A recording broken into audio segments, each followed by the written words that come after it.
Hi everyone. So I am back in this video. और इस video में जो मैंने चश्मा लगाया हुआ है मोस्टली लोग समझ गए होंगे कि I have undergone an eye surgery and this video is all about the medical allowances that the public sector banks gives to its employ. तो जैसे कि मैं एसबीआई का एक एम्प्लॉय हूँ, एसबीआई का एक मेडिकल इंश्योरेंस पैकेज होता है जो कि जिसके अंडर उसके सभी एम्प्लॉयज़ कवर्ड होते हैं और उसी पैकेज के अंडर में मैंने ये ट्रांस पी आर की सर्जरी कराई है। सो ट्रांस पी आर की surgery is very much like LASIK surgery. इसमें और लेसिक में थोड़ा बहुत एक डिफरेंस होता है। ये एक पुरानी टेक्नोलॉजी है जिसमें कि थोड़ा सा पेन ज़्यादा होता है, रेस्ट का पीरियड ज़्यादा होता है, रिकवरी डिलेड होती है, बट एक ओवरऑल जो कॉम्प्लिकेशंस होते हैं वो कम होते हैं कंपेयर टू लेसिक, और जो कॉर्निया और आई की हेल्थ होती है वो ज़्यादा होती है लेसिक के कंपैरिजन में। तो एसबीआई ने मुझे ये जो पूरा ट्रीटमेंट कह लीजिए, जो पूरी सर्जरी है, ये पूरी कैशलेस फॉर्म में दी है। तो इस वीडियो में I tell you about the medical allowances. तो कुछ दिनों से मैं वीडियोस वगैरह कुछ बना नहीं पा रहा था क्योंकि I just can't see at this point of time. I am using this spectacles UV protection के लिए मुझे दिया हुआ है और बैंक ने 1 मंथ की लीव भी मुझे दी है इसके लिए। तो best part about working in the state Bank of India is that कि जब आप प्रिपरेशन करते हैं, जो स्ट्रगल का टाइम होता है, उसी टाइम पे मुझे स्पेक्टिकल्स लगे, मेरी आँख में नंबर आया। उससे पहले मेरी आइज़ एकदम हेल्दी थी, but bank realises this point कि आज के टाइम में कितना इंपॉर्टेंट हो गया है कि आई साइट वीक हो जाती है। It's not a very difficult thing to understand. तो ऑर्गेनाइजेशन ये बात रियलाइज़ करती है।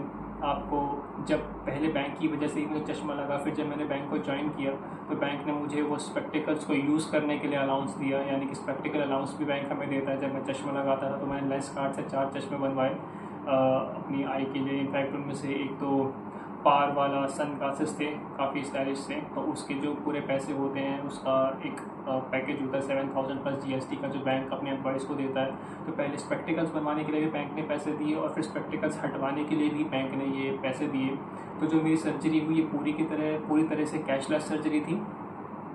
इसका प्रोसीजर ये होता है कि आपको जो भी बैंक के कुछ एम्पैनल्ड हॉस्पिटल्स होते हैं जहाँ पे आप कैशलेस सर्जरी करा सकते हो, उसके अलावा अगर आप अपने घर के आसपास किसी हॉस्पिटल से जो कि एम्पैनल्ड नहीं है वहाँ से सर्जरी कराते हो तो उसके लिए आपको रीइंबर्समेंट मिल जाती है। यानी कि पहले आप अपने एंड से पे करोगे, उसके बाद वो सारे बिल्स और जो भी आपकी फाइल होती है, आपका केस होता है, वो बैंक के आरवीयूज होते हैं, वहाँ पे डॉक्टर्स बैठे होते हैं, डॉक्टर को दिए जाते हैं और फिर उसके बेसिस पे आपको वो पैसे रीइंबर्स कर दिए जाएंगे, आपके अकाउंट में क्रेडिट कर दिए जाएंगे। बट मेरा ये कैशलेस था, मैंने एम्पैनल्ड हॉस्पिटल से ये ट्रीटमेंट कराया था।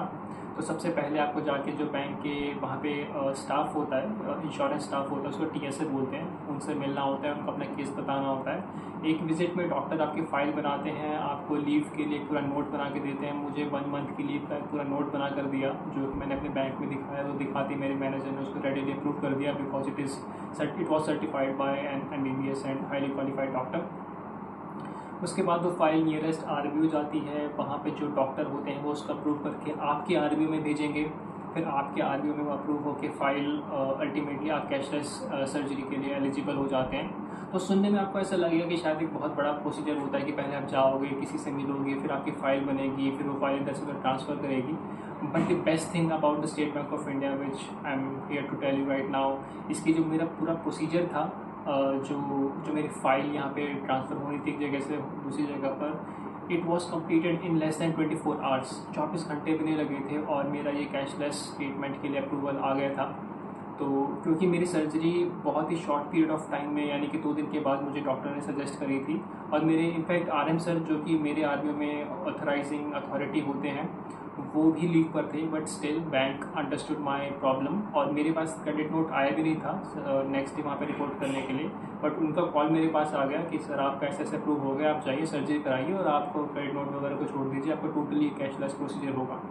सो ये पर्क्स होते हैं जब भी आप किसी एक अच्छी ऑर्गेनाइजेशन में वर्क करते हैं। And the best part is कि इसके बाद जो 1 मंथ का रेस्ट पीरियड भी बैंक ने मुझे दिया, उन्होंने रियलाइज़ किया इस बात को कि हमारे एम्प्लॉयज़ को अब रेस्ट की ज़रूरत है।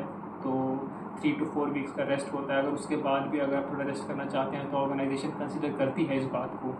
तो ये सारी बातें हैं जो इन सर्जरीज़ के बारे में, मेडिकल अलाउंसेस के बारे में सभी को जाननी इंपॉर्टेंट है। होपफुली ये वीडियो सभी बच्चों को जो प्रिपेयर कर रहे हैं उन्हें मोटिवेट करेगी। And stay tuned, keep preparing, keep working hard, and आपका भी जब SPI हो जाएगा so you will also be eligible for all those perks and allowances. Till then, all the best and stay tuned.